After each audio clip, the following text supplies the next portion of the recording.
estáis? En el vídeo de hoy vamos a ver el que es considerado por muchos el mejor sacrificio de dama de toda la historia.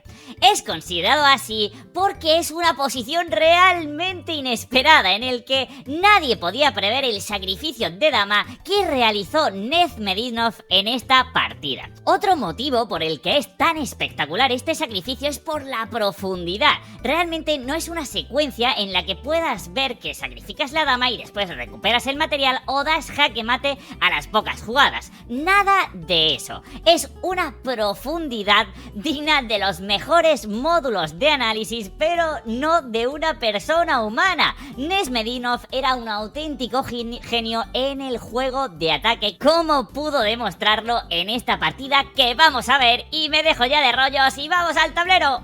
Nezmedinov abrió con E4. Las negras, Chernikov, contestaron con C5, defensa siciliana. Tras caballo F3, caballo C6, D4, C por D4 y caballo por D4, entramos en las líneas abiertas de la siciliana y las negras eligieron el dragón acelerado, una de las más agresivas para enfrentar el E4 de Nezmedinov. Y aquí continuó la partida con caballo C3, alfil G7 y alfil E3, una de las variantes principales. Tras caballo F6, las blancas pueden jugar de diferentes formas, pero la más habitual es desarrollar el alfil a C4. Las negras se enrocaron y alfil B3. Entramos en las líneas más principales del dragón acelerado. Las negras continuaron aquí con caballo G4, que no es de lo más habitual. Y precisamente no es de lo más habitual porque las blancas pueden capturar el caballo. Eso sí, las negras van a poder capturar nuestro caballo de D4. Tras los cambios, la mejor jugada considerada por la teoría es dama D1. Tras dama D1 atacamos el caballo, caballo por B3 y A por B3. Las negras pueden pensar que han conseguido la pareja de alfiles y que han quedado en una buena posición, pero realmente estos alfiles de casillas negras normalmente se terminan intercambiando tras un alfil D4 y las blancas pueden lanzar un ataque rápido con H4 y H5, por lo tanto esta posición es considerada buena para las blancas. Sin embargo, esta partida se jugó en 1962 y las blancas decidieron continuar con dama H4, una respuesta muy natural para tener la dama cerca del ataque al rey negro. Las negras continuaron con dama A5 y las blancas en roque corto. Aquí las negras pensaron que tras alfil F6 podían tener una secuencia forzada de tablas. ¿Cómo serían esas tablas? Pues bien, fijaos, si una jugada como dama H6 tras alfil G7, las blancas no tienen nada mucho mejor que volver a H4, alfil F6 y se podría dar una repetición. Ahora, las blancas también podrían retirarse a la casilla G3, pero esto sería un error. Tras dama por C3 ahora sería el negro el que nos sacrifica a la dama, pero eso sí, la va a recuperar rápidamente tras caballo E2 jaque, re H1, caballo por G3, H por G3 y las negras contarían con una ventaja estratégica a largo plazo porque hemos arruinado la estructura de peones del blanco. Por lo tanto, dama G3 tampoco es posible. Con dama F4 pasaría exactamente lo mismo, dama por C3 y después caballo E2. Por lo tanto, en esta posición Nezmedinov se dice que pensó durante muchísimo tiempo y que la sala ya pensaba que iba a firmar las tablas, que no tenía ganas de jugar ese día, pero nada de eso. Estaba calculando con una profundidad inhumana el sacrificio espectacular dama por F6 en esta posición. ¡Brillante! Las negras están obligadas a aceptar este sacrificio, pero intercalan una jugada intermedia muy astuta, que es caballo E2 jaque. Fijaos, si las negras capturan con E por F6 tras alfil por D4, el caballo estaría más cerca de la casilla D5 para poner presión en el peón de F6. Por lo tanto, con caballo E2, lo que consiguen las negras es desviar la atención de este caballo y ahora sí capturar la dama. Fijaos, un sacrificio de dama por solamente 2 piezas. Es como si hubiera sacrificado una pieza limpia. Pero no solo eso, hay que valorar también las debilidades que ha dejado el negro en esta posición. Fijaos, las casillas negras se van a quedar extremadamente débiles después de que un alfil pueda llegar a D4 y un caballo a D5. Vamos a conseguir poner una presión tremenda en el peón de F6. Por lo tanto, si conseguimos capturar este peón, todas estas casillas van a ser para nuestro caballo y nuestro alfil. No solo eso, fijaos que las piezas blancas, el alfil de B3 está realmente activo, como decíamos, el caballo y el alfil cuando lleguen a D5 y a D4 van a quedar perfectamente ubicados. Por lo tanto, estaba intentando Jaquetones hacer una flecha D5 y no me deja el programa. Primero tenemos que ir a C3 y después desde C3 a D5. Ahora sí, conseguiríamos un caballo en D5 formidable, un alfil en B3 en una gran diagonal y un alfil en D4 en otra diagonal estupenda. Por lo tanto, la actividad de las piezas blancas, sumadas a las debilidades que se van a quedar cerca del rey negro, son suficientes para que esta posición se encuentre equilibrada según los módulos de análisis. Eso sí, parece muchísimo más difícil jugar con negras en la práctica porque van a tener que defenderse de muchísimas amenazas. Aquí Nesmedinov continúa con caballo C3. Ahora hemos gastado este tiempo necesario para saltar a esta formidable casilla. Torre 8, caballo D5. Las negras tienen que defender este peón como puedan con torre E6 y nosotros continuamos con el plan, alfil D4, poniendo muchísima presión ya en este peoncito. Las negras continúan con rey G7 defendiendo la debilidad y ahora torre A D1. Fijaos que las jugadas de las blancas son realmente naturales, salen prácticamente solas. Tras D6 seguimos mejorando nuestras piezas con torre D3. La idea, por supuesto, va a ser llevar esta torre a F3 y atacar ese punto débil que decíamos, el peón de F6, que es la clave. Alfil D7 por parte de las negras, torre F3 y alfil B5. Intenta activar este alfil, pero realmente vemos que no va a ser suficiente. Las blancas están poniendo muchísima presión en el peón de F6 que ya puede ser capturado.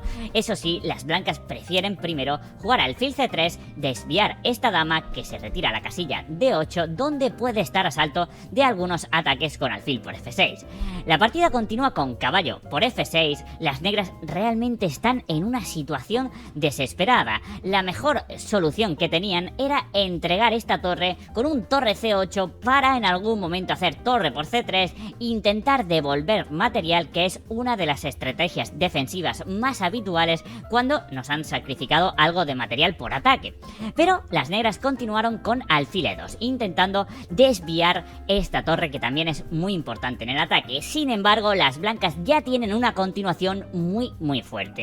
Caballo por H7, jaque. Hemos conseguido ya quitar ese caparazón de peones que tenía el rey negro para su defensa. Si rey por H7, continuaríamos con torre por F7 jaque, una jugada como rey H6 y simplemente alfil por E6 sería suficiente para ganar la partida. Por ejemplo, alfil por F1, ahora viene alfil G7 jaque. El rey, por ejemplo, puede intentar huir por H5, pero G4 y este rey no va a llegar muy lejos. Tras rey H4, simplemente podríamos hacer alfil F6 o incluso primero capturar este alfil, a la siguiente alfil F6 y vamos a ganar el material de vuelta y nos vamos a quedar en una posición completamente ganada. Por lo tanto, no sería una gran opción. Las negras optaron por retirar su rey a G8, que aguanta un poquito más, pero tras torre H3 seguimos con unas amenazas muy fuertes. Por ejemplo, si las negras continuaran con una jugada como alfil por F1, simplemente retirando el caballo estaríamos atacando el jaque mate gracias al alfil de C3. Por lo tanto,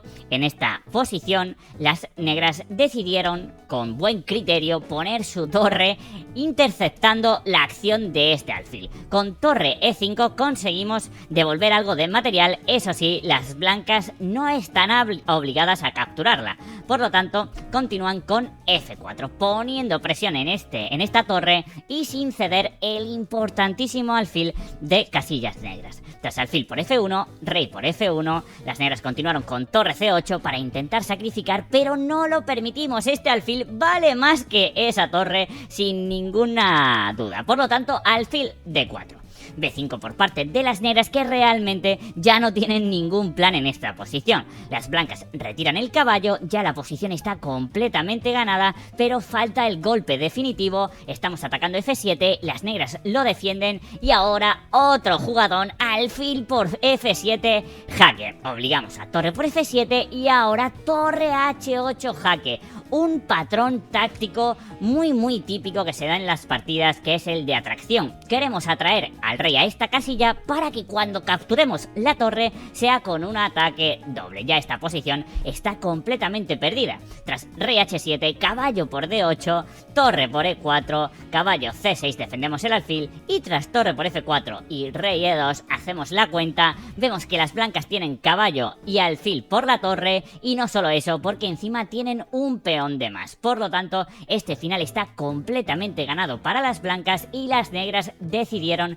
rendirse tras 33 movimientos. Vamos a pasar rápidamente la partida porque es una auténtica obra de arte. Alfil f4, alfil b3 y aquí cuando hace el negro alfil f6 que piensa ya que van a conseguir las tablas, viene, imaginaos, ese sacrificio de dama por f6 como un jarrón de agua fría para el rival, sin que se lo espere, encuentra este recurso, pero fijaos cómo las piezas de las blancas son realmente activas. Esa presión en el punto f6 hace que la defensa negra se desmorone y pocas jugadas después las blancas consiguen con este golpe hacerse con la victoria. Una partida impresionante, jaquetones, es de mis favoritas. Nezmedinov es uno de los mejores jugadores de ataque de toda la historia, sus partidas son auténticas obras de arte y os recomiendo que veáis alguna partida más suya. Me parece alucinante que en 1962 se tuviera ya ese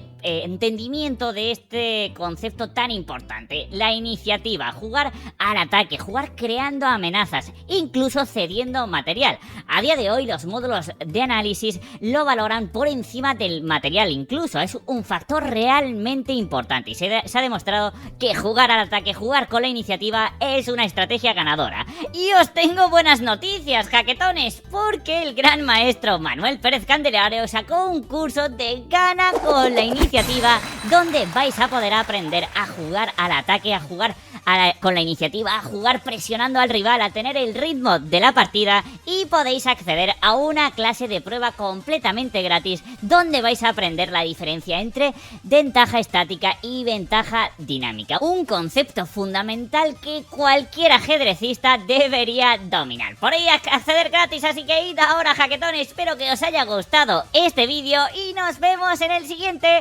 ¡Adiós! Suscríbete. Ve al siguiente vídeo.